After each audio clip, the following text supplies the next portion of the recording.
Assalamualaikum warahmatullahi wabarakatuh.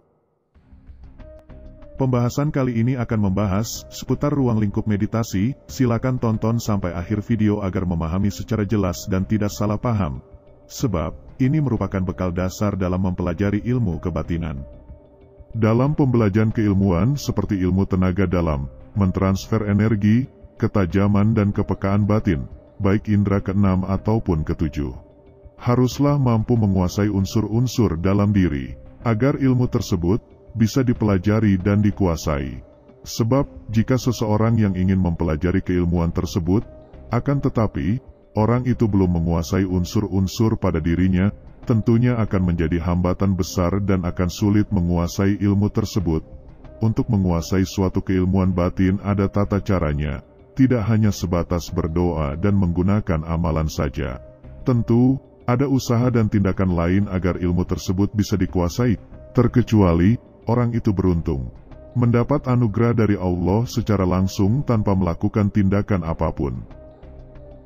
Alasan mengapa kita harus belajar menguasai unsur-unsur diri? Kita akan mengetahui kelebihan juga kekurangan pada diri kita, dan kita akan mampu belajar mengendalikan juga melatihnya. Unsur-unsur dalam diri meliputi jasad, roh, dan jiwa. Ketiga unsur tersebut saling berkaitan satu sama lain. Jasad atau raga meliputi bagian fisik juga organ-organ dalam diri kita. Jasad tidak dapat bekerja atau tidak aktif jika roh tidak dalam jasad. Jasad merupakan wadah dari roh, dan pusat kendali semua itu ada pada jiwa, akal atau pikiran. Akal atau pikiran sangat mempengaruhi sifat, perilaku, dan cara kerja fisik. Baik buruk akhlak seseorang, itu juga tergantung akal dan pikiran orang itu sendiri. Akal dan pikiran juga mempengaruhi cara kerja fisik seperti suasana hati maupun tingkat kemampuan setiap indera kita. Saya akan beri contoh. Di waktu malam hari cuaca pada saat itu sedang hujan, sehingga suhu pada waktu itu menjadi dingin, tetapi pikiran kita mengatakan suhu saat itu biasa saja sehingga kita tidak merasa kedinginan sama sekali. Padahal orang lain yang berada pada tempat itu ada yang merasa kedinginan. Contoh lain, pada saat kita mendapat masalah, pikiran kita menjadi kacau, dan kita selalu dihantui masalah tersebut. Saking kacaunya kita sampai-sampai tidak makan seharian, tetapi kita tidak merasakan lapar sama sekali. Ini merupakan salah satu contoh, menyatakan bahwa jiwa kita mempengaruhi cara kerja dan kemampuan fisik kita. Sebenarnya pembawaan diri kita mau menjadi baik maupun buruk semua itu tergantung pada jiwa kita sendiri. Ini merupakan salah satu anugerah dari Allah. Jiwa, akal atau pikiran kita dianugerahi kemampuan seperti hal-hal tersebut. Bahkan secara ilmiah, sudah dibuktikan bahwa manusia memiliki kemampuan untuk memfokuskan satu suara dan meredam suara lain pada saat mendengar. Contoh, saat kita sedang berkumpul bersama teman-teman kita, dan kita mengobrol pada salah satu teman, namun, ada teman kita juga yang sedang berbicara dan mengobrol kepada kita. Akan tetapi, kita hanya fokus pada satu lawan bicara saja. Tentunya kita dapat mendengar secara jelas pembicaraan orang yang kita fokuskan, dan tidak mengetahui perkataan apa yang baru saja diucapkan oleh teman kita satunya tadi. Semua yang baru saya jelaskan tadi, hanya garis kecil saja, karena masih banyak kemampuan lain yang dianugerahi oleh Allah kepada kita. Manusia, diciptakan Allah dan dianugerahi beberapa kelebihan yang belum tentu dimiliki oleh makhluk lain. Akan tetapi, banyak yang tidak menyadari dan tidak mensyukuri hal tersebut. Jika kita mau menguasai suatu keilmuan, maka kuasailah dahulu diri kita sendiri, dan latihlah diri kita.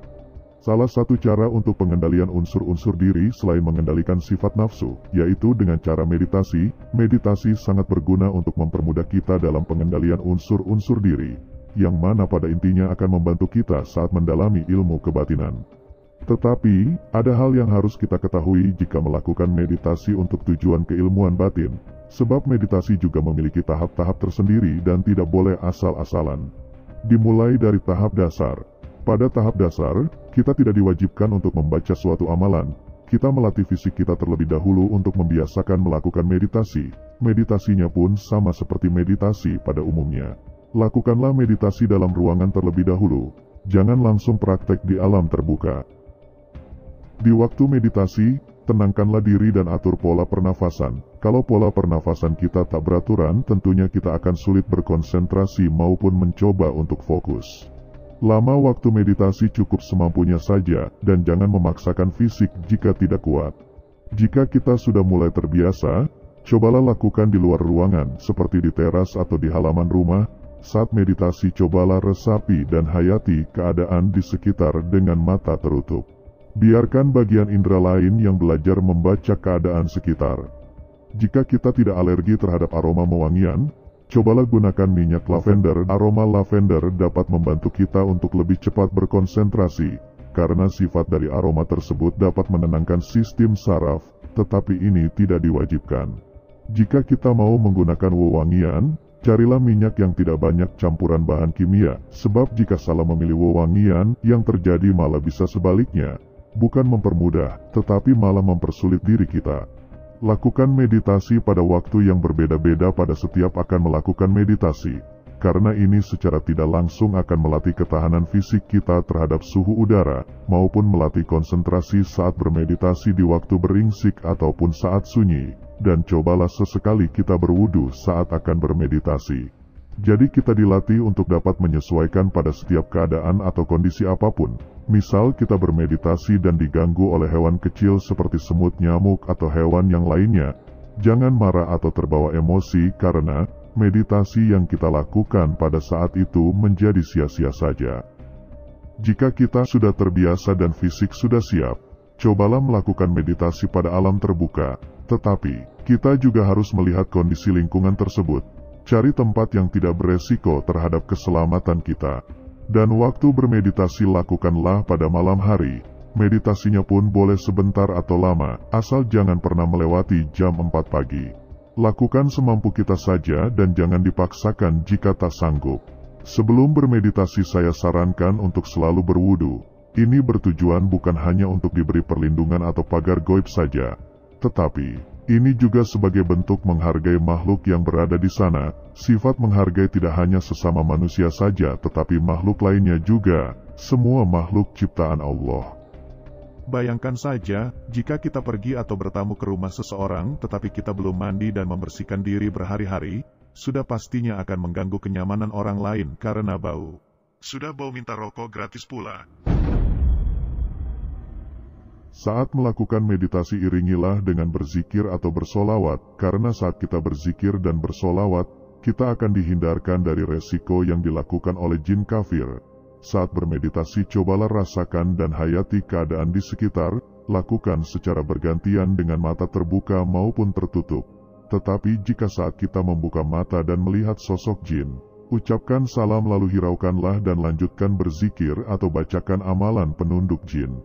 Lakukanlah meditasi pada lokasi yang berbeda-beda pada saat akan melakukan meditasi di keesokan harinya. Dengan begini kita akan mudah merasakan atau membaca aura pada setiap lokasi. Ketahuilah, setiap wilayah atau tempat memiliki aura yang berbeda-beda, maka cobalah rasakan perbedaan di setiap lokasi tersebut. Tahap berikutnya, setelah kita sudah membiasakan berzikir saat meditasi, maka di waktu meditasi pada hari berikutnya kita mencoba belajar menyerap energi di sekitar menggunakan metode zikir nafas. Namun sebelumnya diri kita biasakanlah dahulu melakukan zikir nafas. Syai'at mengucapkan, lakukanlah syai'at akan ingin mengambil nafas, dan saat kita mengucapkan Allah, dilakukan pada saat mengeluarkan nafas. Lakukanlah teknik ini berulang-ulang kali sampai kita bisa dan terbiasa melakukannya. Asal kalian tahu, zikir ini maknanya sangat dalam. Inti juga makna zikir ini, menyatakan bahwa semua yang telah diberikan oleh Sang Pencipta akan kembali kepada Sang Pencipta itu lagi. Dari Allah kembali kepada Allah, hal apapun itu tak terkecuali. Bahkan termasuk saat kita bernafas, udara yang dihirup oleh kita saat itu juga merupakan pemberian dan izin dari Allah. Dan syai'at mengeluarkan nafas udara yang kita hirup tadi kembali ke tempat asalnya. Begitu pula pada kehidupan ini. Bila kita ingin mendapatkan pertolongan dan kemudahan maupun anugerah, dekatkanlah diri kita kepada pemberi anugerah tersebut. Sungguh, zikir ini dapat meningkatkan keyakinan kita akan keagungan Allah, dan meningkatkan rasa syukur akan nikmat Allah yang telah diberikan kepada kita. Ingatlah, Allah akan memberikan hasil yang terbaik kepada setiap hamba-hambanya yang yakin dan beriman kepadanya, terlebih bagi seseorang yang telah berusaha. Nah, untuk melakukan teknik penyerapan energi menggunakan zikir nafas, langkah pertama yang dilakukan. Pertama, syai'at kita mengucapkan hu di waktu mengambil nafas, fokuskan diri kita pada area di sekitar, rasakan energi maupun aura pada area tersebut. Lalu fokuskan energi pada area tersebut seolah-olah terkumpul dan masuk pada diri kita. Dan setelah itu tahanlah nafas sejenak, rasakanlah energi tersebut pada diri kita. Kemudian saat kita mengucapkan Allah di waktu mengeluarkan nafas, cobalah untuk berfokus mengeluarkan energi tadi dari tubuh kita. Lakukan ini berulang-ulang kali sampai kita benar-benar merasakan dan rasakanlah reaksi juga perubahan yang dirasakan fisik. Cara yang dilakukan ini diri kita dituntut harus peka, dan lakukanlah secara perlahan, jangan tergesa-gesa. Jika kita tidak merasakan reaksi itu menandakan bahwa kita belum sampai pada tahap ini. Latihlah kembali kepekaan juga konsentrasi kita. Jangan dipaksakan, karena kepekaan batin tidak bisa mengandalkan nafsu ataupun ambisi. Bila kita sudah mulai bisa, langkah berikutnya dalam penggunaan zikir nafas, yaitu dengan diiringi gerakan fisik. Caranya cobalah angkat tangan kanan lalu posisikan telapak tangan kita dengan terbuka dan mengarah ke langit. Sedangkan tangan kiri letakkan pada bagian pertengahan dada dengan posisi telapak tangan menyentuh kulit. Kemudian lakukanlah zikir nafas. Tata caranya juga sama seperti penjelasan sebelumnya. Namun pada tata cara ini kita akan memfokuskan pada satu titik yang dituju saja. Syai'at kita mengucapkan hu. Fokuskan pada telapak tangan kita yang mengarah ke langit, fokuskanlah energi masuk melalui pada titik itu. Dan syai'at mengucapkan Allah, fokuskan pada telapak tangan yang diletakkan pada pertengahan dada. Konsentrasikan energi tersalur atau keluar melalui telapak tangan tersebut. Rasakanlah reaksi apa saja pada titik yang disentuh tersebut. Lakukan metode ini secara bergantian dengan menggunakan tangan yang berbeda. Telapak tangan kiri mengarah ke langit dan telapak tangan kanan letakkan pada pertengahan dada. Kalau sudah mampu, tahap berikutnya kita mencoba untuk mentransfer energi pada sesuatu area yang dituju. Namun pada tahap ini tangan kita tidak diletakkan pada bagian dada ataupun bagian fisik kita. Cobalah arahkan salah satu tangan kita pada suatu area atau tempat, dan telapak tangan satunya arahkan ke langit. Lakukan tekniknya seperti tadi. Tangan yang mengarah ke langit gunakan sebagai bagian masuknya energi, dan telapak tangan yang diarahkan pada suatu area, gunakan sebagai jalur keluar energi. Lakukanlah dengan posisi tangan secara bergantian, cobalah rasakan dan fokuskan pada telapak tangan yang digunakan sebagai jalur keluarnya energi. Teknik ini latihlah juga walau syai'at tidak bermeditasi. Kalau bisa, cobalah terapkan ke orang lain. Ini bertujuan untuk menguji sudah sampai manakah perkembangan kita. Cobalah pusatkan energi pada salah satu bagian tubuh orang tersebut. Dekatkan telapak tangan kita ke bagian tubuhnya dan diusahakan telapak tangan kita tidak menyentuh kulit orang tersebut. Lalu cobalah transfer energi pada bagian tubuh orang tersebut. Untuk pertama-tama kita mencoba dari jarak dekat dahulu. Setelah dia merasakan energi yang kita salurkan, kemudian lakukanlah kembali dengan jarak sedikit menjauh. Nantinya tanyakanlah reaksi apa yang dirasakan olehnya, dan cobalah tindakan ini tidak hanya kepada satu orang saja, karena tingkat kepekaan orang itu berbeda-beda. Ada yang bisa merasakan, ada pula yang tidak. Jika kita sudah menguasai tahap ini, menandakan bahwa kita sudah mampu untuk melakukan pemusatan energi. Pemusatan energi merupakan bekal penting bila kita ingin mempelajari keilmuan tenaga dalam, penyaluran energi untuk terapi pengobatan fisik, dan bekal ini sangat penting jika kita mendalami ilmu pengisian hodam pada suatu perantara. Untuk tahap selanjutnya, ini merupakan tahap yang cukup berbahaya. Dan saya sangat menyarankan untuk tidak melakukannya bagi seseorang yang baru mendalami dunia spiritual ataupun kebatinan. Langkah pada tahap berikutnya, carilah lokasi terlebih dahulu untuk kita melakukan meditasi. Lokasi yang dipilih pun tidak bisa asal-asalan. Cari lokasi yang sunyi dan alami, lokasi yang belum rusak atau terkontaminasi oleh manusia. Lokasi tersebut bisa wilayah pegunungan, pada air terjun, hutan, pesisir pantai maupun danau. Kalau saran dari saya lebih baik pilih lokasi air terjun, karena lokasi ini akan lebih efektif ketimbang lokasi lain. Setelah kita sudah menemukan lokasi yang pas, persiapkanlah dahulu diri kita. Lakukanlah sholat taubat dan sholat hajat, niatkan dan memohon kepada Allah untuk diberi perlindungan dan diberi kemudahan. Ada hal yang harus diingat sebelum memulai, hilangkanlah semua beban maupun masalah yang ada di kepala kita, karena ini racun penghambat. Siapkanlah pula dupa atau wewangian bakar, aromanya pun bervariasi tidak hanya satu. Bawalah dupa aroma gaharu, cendana, dan melati. Meditasinya akan kita lakukan pada malam hari di mana aktivitas manusia telah berhenti. Syai'at kita akan meditasi diusahakan kita sendirian. Dan tiba saatnya kita akan memulai meditasi. Bakarlah ketiga jenis dupa itu dahulu. Jumlah dupa atau wewangian bakar yang digunakan itu bebas, boleh banyak ataupun sedikit. Saat dupa sudah dibakar, posisikan tubuh kita untuk bermeditasi. Cobalah tenangkan batin dan rasakan aroma dupa tersebut. Tetapi kita harus peka, apakah ada aroma lain selain ketiga aroma dupa yang kita bakar. Tujuan kita membakar dupa tidak hanya untuk memancing aktivitas gaib saja, tetapi berguna juga untuk mengurangi gangguan gigitan nyamuk, dan sudah pastinya berguna melatih kepekaan indera kita. Setelah kita membakar dupa, pekalah apakah ada aroma lain yang muncul pada sekitar kita, rasakan dan cobalah untuk peka.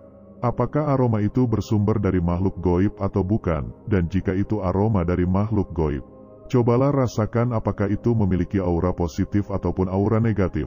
Namun batin kita harus tenang, jangan takut atau bergetar. Jika kita masih merasakan takut, segeralah hentikan tindakan ini dan pulang, karena tindakan yang akan kita lakukan nanti akan sia-sia saja. Setelah dupa dibakar dan aroma telah menyebar, pejamkanlah mata dan berdoalah untuk meminta perlindungan dari Allah, juga meminta diberi kemudahan. Lalu berzikirlah.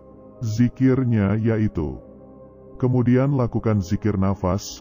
Syai'at berzikir, pejamkanlah mata dan saat mengucapkan hu, konsentrasikan pada aura maupun energi di sekitar, namun konsentrasikan dengan jangkauan yang lebih jauh. Jadi tidak hanya pada area sekitar, tetapi kita mencoba fokus pada area yang berada lebih jauh di sekitar wilayah itu. Dan zikir nafas Syai'at mengucapkan, Allah, kita fokuskan semua energi tadi berkumpul pada area di sekitar atau di sekeliling kita. Hal yang perlu diingat, jangan fokuskan energi untuk masuk pada diri kita. Ini sama saja merusak jiwa kita sendiri. Setelah kita memusatkan energi pada suatu lokasi, cobalah rasakan apakah ada perbedaan yang dirasakan oleh kita pada lokasi tersebut. Contoh seperti tiba-tiba suasana menjadi lebih sejuk, lokasi menjadi lebih mencekam. Tiba-tiba ada angin kencang di area itu. Aroma pada lokasi tersebut berubah. Lokasi tersebut menjadi lebih panas atau hal lainnya yang dirasakan oleh kita. Lakukanlah latihan ini selama beberapa waktu, dan jangan melangkah ke tahap berikutnya jika belum menguasai latihan ini. Tindakan yang kita lakukan tadi, secara tidak langsung bermanfaat untuk meningkatkan kemampuan jangkauan pemusatan energi, yang mana sangat berguna untuk bekal ilmu penarikan benda pusaka ataupun benda gaib. Setelah itu tahap berikutnya yang akan kita lakukan, tidak hanya membutuhkan kesiapan batin dan konsentrasi tinggi saja, tetapi kesiapan jasmani dan rohani sangat diperlukan. Pertama, tindakan awal sama seperti sebelumnya, kita melakukan sholat taubat dan melakukan sholat hajat sebelum meditasi, membakar dupa dan melakukan tindakan pemusatkan energi ke suatu lokasi menggunakan zikir nafas. Maka, tindakan berikutnya kita melakukan pemusatan energi tanpa menggunakan zikir nafas. Syai'at itu, cobalah lakukan dengan pola pernafasan, juga gunakan konsentrasi kita. Latih dan lakukanlah secara perlahan agar kita mampu. Setelah kita memusatkan energi ke suatu wilayah, cobalah melatih memusatkan energi dari diri kita sendiri agar berkumpul pada satu titik bagian tubuh kita. Namun posisi tangan tidak perlu mengarah ke suatu area atau ditempelkan pada bagian tubuh seperti latihan awal yang pernah kita lakukan. Tindakan ini gunakanlah zikir nafas dahulu. Syai'at kita mengucapkan, hu, rasakan seluruh energi yang ada pada diri kita. Syai'at kita mengucapkan, Allah, cobalah fokuskan energi itu mengalir dan berkumpul pada satu titik yang difokuskan. Pusatkanlah pada bagian-bagian ini secara berurutan. Lakukan ini berulang-ulang kali secara perlahan dan tidak tergesa-gesa. Dan jika sudah bisa, lakukanlah kembali tanpa menggunakan zikir nafas. Bila kita sudah mampu, nanti kita akan melakukan pemusatan energi kembali, memusatkan energi di wilayah tersebut untuk berkumpul pada area di sekeliling kita yang digunakan untuk meditasi. Setelah semua sudah terpusat pada area di sekitar kita, aturlah pola pernafasan dan cobalah untuk fokus. Kemudian lakukan proses penyatuan jiwa. Pejamkanlah mata, kosongkan pikiran kita, konsentrasikan dan coba rasakan semuanya. Rasakan berapa banyak makhluk yang berdada di area tersebut, dan rasakan seberapa besar energi mereka. Kita mencoba merasakan walaupun mata kita dalam keadaan tertutup. Setelah itu konsentrasikan diri kita pada titik pertengahan dada, fokuskan energi pada bagian tersebut untuk keluar dan menyatu pada energi di sekitar. Tanda atau ciri jika syai'at diri kita telah menyatu, yaitu keadaan di sekitar semua tiba-tiba menjadi senyap seakan-akan waktu terhenti syai'at itu juga. Maka hentikanlah tindakan meditasi ini, dan akan kita dilanjutkan pada waktu meditasi berikutnya. Sebab tindakan barusan yang telah kita lakukan sebenarnya kita telah mencoba untuk menembus dimensi astral atau alam gaib. Yang mana ini merupakan bekal penting jika ingin mempelajari ilmu rogo sukmo. Bila kita tidak berhati-hati atau memaksakan diri, tentu ini akan sangat beresiko. Di syai'at kita akan melakukan meditasi. Lakukanlah seperti tadi. Tetapi kita tidak perlu memejamkan mata. Dan pada tahap ini, cobalah juga memusatkan energi di sekitar dengan jangkauan yang lebih luas dari sebelumnya. Fokuskan energi itu untuk mengumpul dan memusat pada diri kita. Lakukan dengan posisi mata terbuka. Namun jika kita tiba-tiba bergetar, maka berhentilah dahulu lalu lanjutkan kembali secara perlahan dan bertahap. Jangan dipaksakan. Lakukanlah sampai kita menguasai tahap ini. Tetapi, bila syai'at itu tiba-tiba kita melihat sesuatu, entah itu hewan atau manusia dan akan menghampiri kita, cobalah rasakan apakah ada yang berbeda atau tidak, dan pekalah terhadap batin kita. Rasakan apakah itu benar manusia atau binatang, ataukah itu jin. Syai'at kita mengetahuinya, baik itu makhluk halus maupun bukan, baik manusia ataupun jin. Pejamkanlah mata, cobalah kita fokuskan energi mengumpul pada titik pertengahan dada kita. Kemudian salurkan energi itu di kedua mata kita. Lalu tataplah matanya, cukup kita tatap saja dan amati reaksinya. Secara tidak langsung, tindakan ini melatih kemampuan pada indera penglihatan. Jadi kita belajar mengendalikan diri kita agar mampu memanfaatkan juga melatih setiap bagian yang ada pada diri. Semua tindakan yang sudah dijelaskan merupakan pelatihan diri dengan cara bermeditasi untuk melatih pengendalian unsur-unsur diri kita. Pengendalian unsur-unsur diri merupakan bekal penting dalam mempelajari keilmuan batin. Memang ada banyak tata cara lain yang bisa digunakan, tetapi ini merupakan salah satu cara yang efektif. Saya tidak memaksa kalian untuk percaya, karena percaya atau tidak, itu mutlak hak kalian, hak setiap individu. Maka dari itu, buktikanlah. Satu hal yang perlu diketahui, banyak manfaat yang bisa kita dapat dari latihan ini. Di antara lain, batin kita akan lebih peka dalam membaca maupun memaknai dari setiap kejadian. Tentunya hal ini akan membuat kita lebih waspada dan berhati-hati. Kita akan lebih mudah memahami petunjuk ilahi, entah petunjuk itu dari pertanda di suatu kejadian, pandangan dari hati, petunjuk dari mimpi ataupun dari prediksi yang kita dapat. Karena terkadang Allah memperingatkan maupun memberi petunjuk kepada kita tidak bisa diketahui dari mana datangnya. Maka dari itu ada banyak orang yang tidak tanggap dan tidak peka di setiap kehidupannya, sehingga sering mengabaikan hal yang telah dilalui dan orang itu tidak menyadari bahwa ada peringatan atau pesan yang harus kita kaji. Dari latihan ini sudah jelas kemampuan atau ketahanan diri kita akan meningkat, sebab syai'at kita melakukan latihan ini melibatkan fisik secara langsung. Kita akan lebih peka terhadap suatu kebohongan atau tipu muslihat dari seseorang.